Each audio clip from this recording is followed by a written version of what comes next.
Iran ने Israel पर अब तक का सबसे खतरनाक हमला किया है, जिसके बाद इजरायली बुरी तरह से कांप उठे हैं। आज की ताजा सुबह ईरान ने ऑपरेशन ट्रू प्रॉमिस 3 के तहत ड्रोन और मिसाइल हमलों की 18वीं लहर से इजरायलियों को खतरनाक तरीके से दहला दिया है।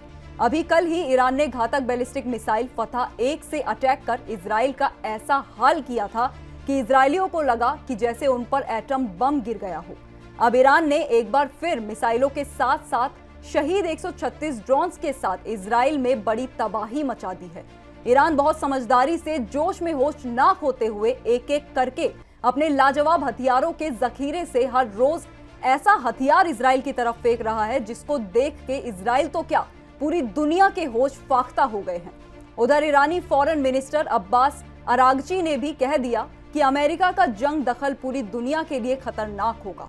एक्सपर्ट्स इसके ये मायने निकाल रहे हैं कि जंग का दायरा बढ़ा तो गल्फ कंट्रीज और इजराइल को खुले तौर पर सपोर्ट करने वाले मुल्क भी इस जंग की जंद में आएंगे। नाजरीन, हमें ऐसा खदशा है कि सच्ची खबरें दिखाने में हमें जल्द ही चुनौतियों का सामना करना पड़ सकता है और हमारे YouTube चैनल तहजीब टीवी को टर्मिनेट भी किया जा सकता है। इसीलिए आपसे गुजारिश है कि हमारे नए चैनल, जिसका नाम है तहजीब टीवी ऑफिशियल, आप उसे अभी सब्सक्राइब कर लें, ताकि अगर हमारा ओरिजिनल चैनल तहजीब टीवी किसी भी वक्त टर्मिनेट हो जाए तो आप आसानी से हमारे बैकअप चैनल से जुड़ सकें। हमारे नए चैनल तहजीब टीवी ऑफिशियल का लिंक डिस्क्रिप्शन में दिया गया है। शुक्रिया। इजराइल और अमेरिका इस वक्त मिलकर पूरी दुनिया के सामने ईरान के हमलों से हो रहे नुकसान की लीपापोती करने में जुटे हुए हैं। यहाँ तक कि इजराइल एड़ी चोटी का जोर लगा रहा है, फिर भी उसका डिफेंस सिस्टम ईरानी मिसाइलों और ड्रोन की बारिश को रोकने में पूरी तरह से नाकाम है। दुनिया की सबसे हाईटेक मशीनरी और टेक्नोलॉजी के बावजूद इजराइल ईरान के हमलों के आगे फेल हो चुका है। ईरान पर पहली बार अटैक करने के बाद मीडिया के सामने आकर इजरायली फौजी ऑपरेशन का डंका पीटने वाला नेतन्याहू और उसका ऑपरेशन राइजिंग लॉयन डरपोक चूहा निकला, जबकि ईरान इसके जवाबी कार्रवाई की उसका ऑपरेशन ट्रू प्रॉमिस 3 अभी तक जारी है और पूरी ताकत के साथ इजराइल की खोखली नींव को हिला दिया है।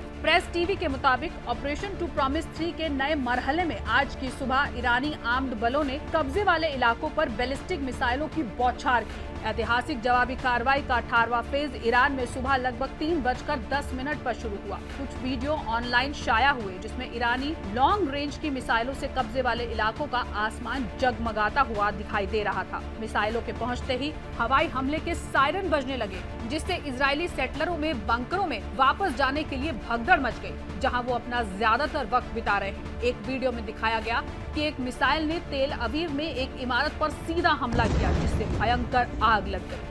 इस हमले में शहीद 136 आत्मघातियों लड़ाकू ड्रोनों के साथ साथ प्रिसीजन गाइडेड सॉलिड और लिक्विड फ्यूल्ड वाली मिसाइलों की बड़े पैमाने पर तैनाती की गई, जो इजरायली टारगेट्स को कामयाबी से भेदने और तबाह करने में सफल रही। ईरान हर रोज नए नए किस्म के हथियारों का इस्तेमाल कर रहा है, जिससे इजरायलियों की हालत खराब है। ऐसे हथियार जिनके बारे में इजराइल ने ना कभी सोचा होगा, ना कभी देखा होगा। ईरानी तर्जुमान ने कहा कि दुनिया को हमारे सरप्राइज का इंतजार करना चाहिए। अभी तो ईरान ने अपनी कुव्वत का 5 से 10% भी इजराइल के खिलाफ इस्तेमाल नहीं किया। इजरायली तो इतने में ही रो पड़े।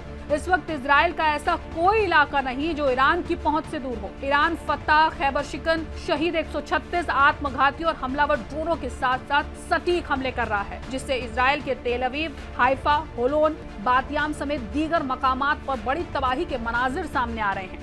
यहाँ तक कि खुद इजरायली एक्सपर्ट्स भी अब कह रहे हैं कि इजराइल 7% ही ईरान के हमलों को रोक पा रहा है। इसके अलावा उधर ईरान बातचीत के लेवल पर भी दुनिया को चेता रहा है कि वो किसी सूरत में सरेंडर नहीं करेगा। ईरानी वजीर खारजा अब्बास अरागची ने 20 जून को कहा कि ईरान तब तक किसी भी पार्टी के साथ बातचीत के लिए तैयार नहीं है जब तक कि देश के खिलाफ अमेरिका सपोर्टेड इजरायली जंग खत्म नहीं हो जाती। द क्रैडल के मुताबिक यूरोपीय अफसरान के साथ बातचीत के बाद जिनेवा में सहाफियों से बातचीत करते हुए अरागची ने कहा, ईरान इजराइल जंग में अमेरिका का दखल पूरी दुनिया के लिए खतरनाक साबित होगा, जिसे इजराइल ने हमला कर रोक दिया। अब ईरान अपने डिफेंस के हक का इस्तेमाल करना जारी रखेगा। अमेरिका भी अगर जंग में कूदने की कोशिश करता है तो इसके जद में पूरा गल्फ आएगा। ईरान वजीर खारजा का सीधा मतलब ये है कि अमेरिका जंग में कूदा तो जंग का दायरा बढ़ेगा और फिर वो लोग भी नुकसान उठाएंगे जो अमेरिका इजराइल के साथ डायरेक्टली या इनडायरेक्ट